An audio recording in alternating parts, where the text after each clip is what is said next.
কলম্বিয়ায় শক্তিশালী ভূমিকম্পে নিহতের সংখ্যা বেড়ে দাঁড়িয়েছে ১৮৮ জনে, আহত হয়েছেন ৫৭০ জন। ধসে পড়া ভবনের নিচে আরও অনেকে আটকা পড়ে আছেন বলে ধারণা করা হচ্ছে। এ অবস্থায় দেশটিতে জরুরি অবস্থা জারি করা হয়েছে। সোমবার ভোরে দেশটির পশ্চিমাঞ্চলে আঘাত হানা এই ভূমিকম্পের পর বিভিন্ন এলাকায় আফটারশক অনুভূত হচ্ছে। চলছে উদ্ধার ও ত্রাণ তৎপরতা। বিস্তারিত নীলাদ্রি ফারহানা রিপোর্টে। শিয়া বাটার ও ভিটামিন ই সমৃদ্ধ লিলি বিউটি সোপ, তারুণ্যময় উজ্জ্বল ত্বকের জন্য। সোমবার ভোরে কলম্বিয়ার পশ্চিমাঞ্চলে আঘাত হানে ৭.৪ মাত্রার শক্তিশালী ভূমিকম্প। মার্কিন ভূতাত্ত্বিক জরিপ সংস্থা ইউএসজিএস জানিয়েছে, চোকো প্রদেশের সান হোসে দেল পালমারের কাছে ছিল এর উৎপত্তিস্থল। ভূপৃষ্ঠ থেকে ভূমিকম্পটির গভীরতা ছিল ১০৭ কিলোমিটার।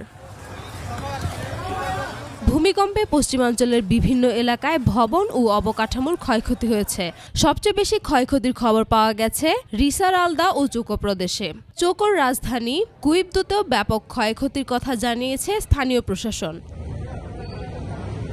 পশ্চিমাঞ্চলীয় শহর ক্যালিতেও ব্যাপক ক্ষয়ক্ষতি হয়েছে। ধসে পড়েছে অন্তত ৩০টি ভবন। এর মধ্যে 10টি ভবনে চলছে উদ্ধার অভিযান। উদ্ধারকর্মীদের পাশাপাশি স্থানীয় বাসিন্দারাও ধ্বংসস্তূপ সরানোর কাজে অংশ নিচ্ছেন। কর্তৃপক্ষ জানিয়েছে, একবিংশ শতাব্দীতে কলম্বিয়ায় রেকর্ড হওয়া ভূমিকম্পগুলোর মধ্যে এটি সবচেয়ে শক্তিশালী। প্রেসিডেন্ট হিসেবে আবেলার্দো দে লা এসপ্রিয়েলার শপথ নেয়ার কয়েকদিন পরই আঘাত হানে ভূমিকম্পটি।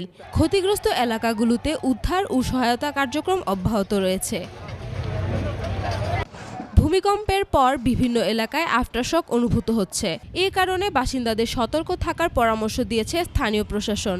উদ্ধার কাজ জোরদার করতে ক্ষতিগ্রস্ত এলাকাগুলোতে পাঠানো হচ্ছে অতিরিক্ত সহায়তা ও সরঞ্জাম। ভূমিকম্পে ক্ষয়ক্ষতির পরিমাণ আরও বাড়তে পারে বলে সতর্ক করেছে ইউএসজিএস।